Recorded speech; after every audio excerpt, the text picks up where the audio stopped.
आपका क्या नाम है? मेरा नाम रितु चंदर है। जी मैम, एज अ वुमेन वकील आप कैसे देखते हैं पूरे प्रदर्शन पर, आप क्या कहना चाहेंगे?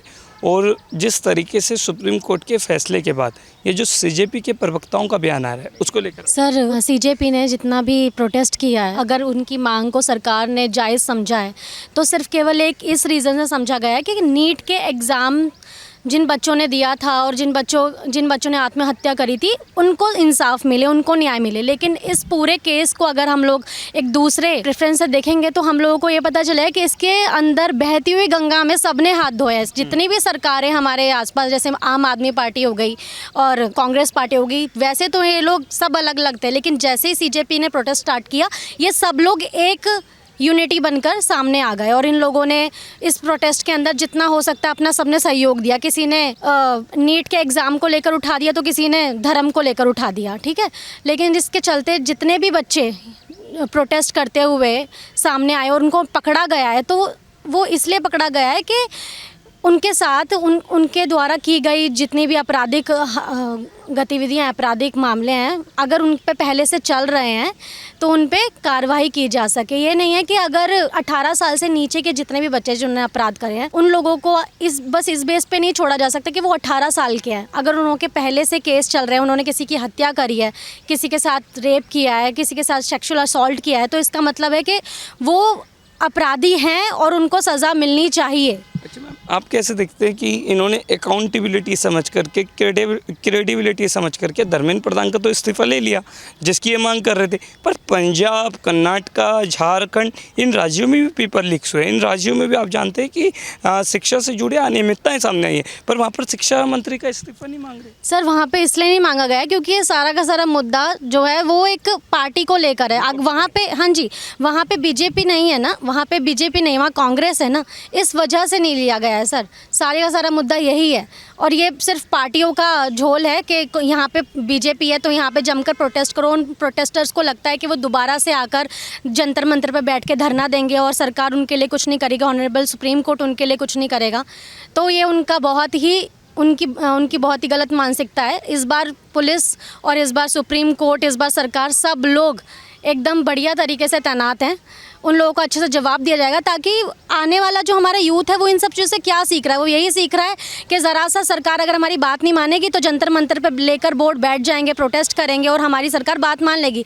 इसमें चाहे हमारी कोई गलत मांग हो, चाहे अच्छी मांग हो, लेकिन हम अपनी मांग मनवा के रहेंगे। उन लोगों को तो फिर इस बात की सीख आगे मिलती जाएगी और वो आगे इस चीज़ से कंटिन्यू करते जाएंगे। सुप्रीम कोर्ट ने जो स्टेटमेंट दी कि जिनके खिलाफ पहले से आपराधिक मामले हैं या जो पहले से इन्वेस्टिगेशन उन पर चल रही है, अगर उन पर एफआईआर लिखी गई है, वो वहाँ पर गए एफआईआर लिखी गई है, वो वापस नहीं होगी। कितना अच्छा फैसला है जिसका विरोध ये सीजेपी कर रही है और वो सीजेपी के अभिजीत दीपके कर रहे हैं जो कल तक कह रहे थे कि हमारा इनसे कोई रिश्ता नहीं। सर, इस पर मैं एक छोटी सी बात कहना चाहूँगी कि आप भी अच्छे से जानते हैं कि हमारे भारत में क्या कहा जाता है कि मेरे ऊपर एक मर्डर केस तो चल ही रहा है, एक और कर दूंगा तो कुछ नहीं जाएगा, रहना मुझे थाने में ही है, जेल में जाना है। तो ऐसे लोगों को वहाँ पे ज़बरदस्ती बोल दो या फिर जानबूझकर बुलाया गया है ऐसे लोगों को कि जिन पर पहले से कोई मर्डर केस चल रहा है, पहले से कोई रेप केस चल रहा है, तो आओ और इस प्रोटेस्ट में भाग लो। तुम पे तो पहले से ही केस चल, तुम पहले ही अपराधी हो, तुम पे अगर 2 अपराध और लग जाएंगे, 2 धाराएं और लग जाएंगी तो ना तुम्हारा कुछ जा रहा है, ठीक है। क्या पता सरकार इस प्रोटेस्ट के चलते तुमको छोड़ ही दे, है ना। लेकिन यहाँ पर अब ये सोच लीजिए कि सरकार जाग उठी है, उसे सच और झूठ के पीछे का सारा खेल पता लग चुका है।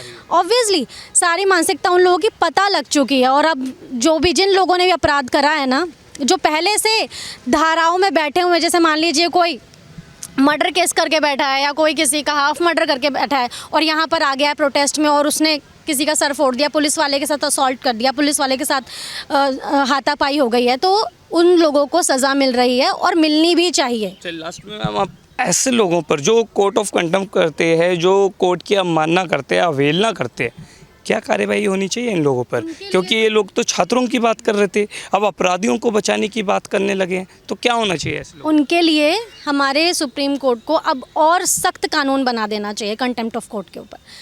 जैसे कि हमारे सीनियर सर ने बताया है कि जो एक्ट हमारा चल रहा था, अब उसके ऊपर और 2000 रुपये का जुर्माना उन लोगों के लिए बहुत नहीं है, 6 महीने की सज़ा उन लोगों के लिए बहुत नहीं, क्योंकि ये लोग इस चीज़ को बहुत हल्के में ले रहे हैं। उन्हें लगता है ऑनरेबल सुप्रीम कोर्ट का अपमान करके वो लोग आगे इस देश में बढ़ते जाएंगे, प्रोटेस्ट करेंगे और अपनी हर मांग मनवा लेंगे।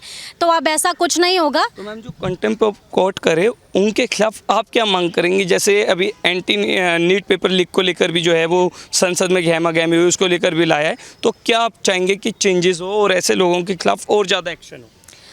कंटेम्प्ट ऑफ कोर्ट को लेकर हम लोगों को सख्त से सख्त रूल, सुप्रीम कोर्ट को सख्त से सख्त रूल बनाना चाहिए। इस सज़ा को बढ़ा देना चाहिए, इस जुर्माने को जो कि 2000 रुपये, उसे बढ़ा देना चाहिए।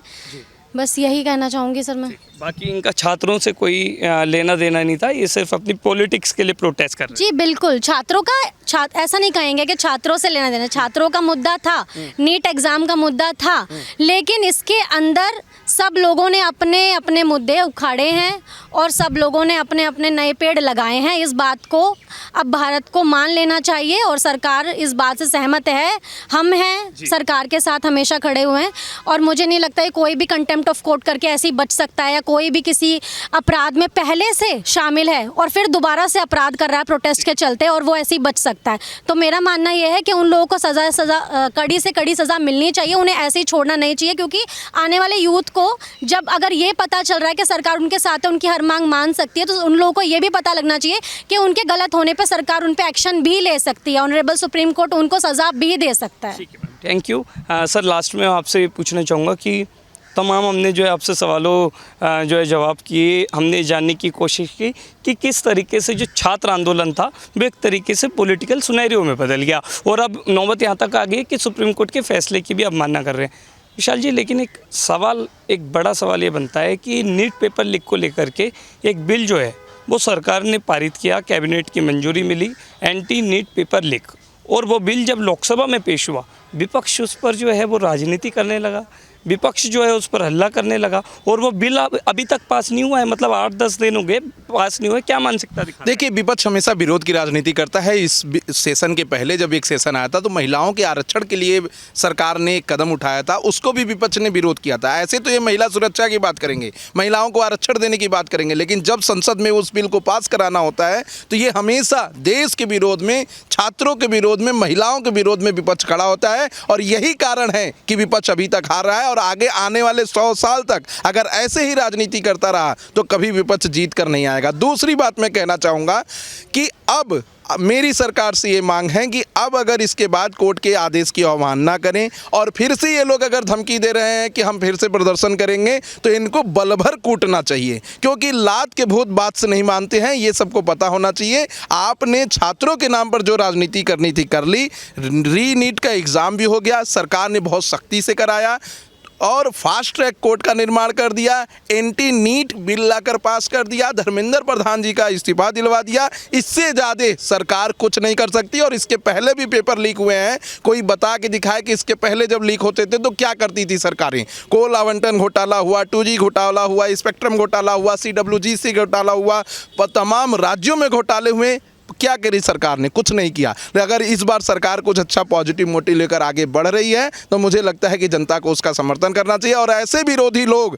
जो अब कह रहे हैं कि हाई कोर्ट और सुप्रीम कोर्ट के आदेश को हम नहीं मानेंगे और केस वापस वादा खिलाफी हो रहा है, ऐसे लोगों को पकड़ के एक बार अच्छे से कूट देगी सरकार, अपने आप ये लाइन पर आ जाएंगे। तो जिस तरीके से धर्मेंद्र प्रधान का इस्तीफा, वैसे पंजाब, झारखंड, कर्नाटका के शिक्षा मंत्री का भी होना चाहिए। ये होना चाहिए और इन लोगों को मांग भी करनी चाहिए। क्यों सिर्फ इनका मोटिव सिर्फ नीट के स्टूडेंटों के लिए था और जगह जो पेपर लीक हो रहे हैं उनके लिए कोई दूसरा व्यक्ति आएगा और दूसरा व्यक्ति मांग करेगा। इनका इंक्लिनेशन आम आदमी पार्टी से है तो ये पंजाब में जाकर नहीं मांगेंगे, राजस्थान, झारखंड, कर्नाटक में जाकर नहीं मांगेंगे। इनको मांगना चाहिए, ये नहीं मांगेंगे क्योंकि ये पॉलिटिकल मोटिव के साथ आगे बढ़ रहे हैं। आप इनको देखेंगे तो इनके पास तमाम सवालों के जवाब नहीं है। और एक बात मैं आपके दर्शकों से कहना चाहता हूं कि मीडिया इस देश में लोकतंत्र का चौथा स्तंभ है। अगर मीडिया के बंधुओं ने आपके फेवर में कुछ सवाल किए तो आपके विपक्ष में भी कुछ सवाल कर सकते हैं, और विपक्ष के सवाल करते ही वो गोदी मीडिया के कैसे हो जाते हैं, उनके खिलाफ आप मारपीट करने लगते हैं, भीड़ में खींच लेते हैं।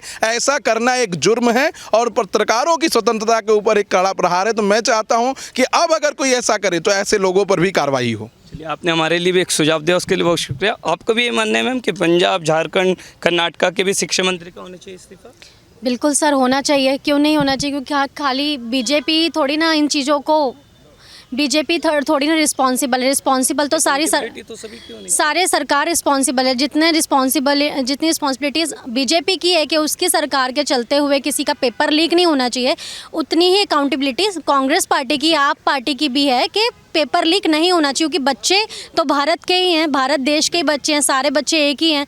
अब किसी भी बच्चे का नुकसान होता है, मान लीजिए कि कर्नाटका में पेपर लीक हुआ और वहाँ पर प्रोटेस्ट करने के लिए ये लोग नहीं खड़े हैं, और दिल्ली में पेपर लीक हुआ है, दिल्ली में ये लोग प्रोटेस्ट करने के लिए खड़े हो गए, तो उन बच्चों के हित के लिए कौन लड़ेगा, उन बच्चों के इंसाफ के लिए कौन लड़ेगा?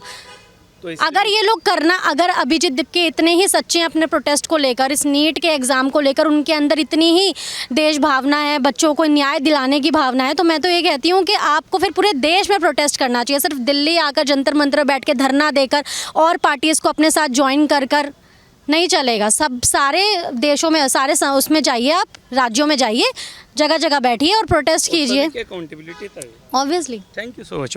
तो बिल्कुल आज हमने सुप्रीम कोर्ट परिसर में आकर के तमाम वकीलों से बात की और ये जानने की कोशिश की कि जिस तरीके से सुप्रीम कोर्ट की स्टेटमेंट की अवहेलना करते हुए सीजेपी नज़र आ रही है, सौरभ दास, अभिजीत दीपके नज़र आ रहे हैं, उसको लेकर क्या कहना है? सभी वकीलों ने कहा कि जो कोर्ट की अवमानना करेगा, जो अवहेलना करेगा, उन पर सख्त से सख्त कार्रवाई होती है और वो आगे होते हुए नजर आएगी। ऐसे तमाम खबरों के लिए देखते रहिए पब्लिक व्यूज़ इंडिया।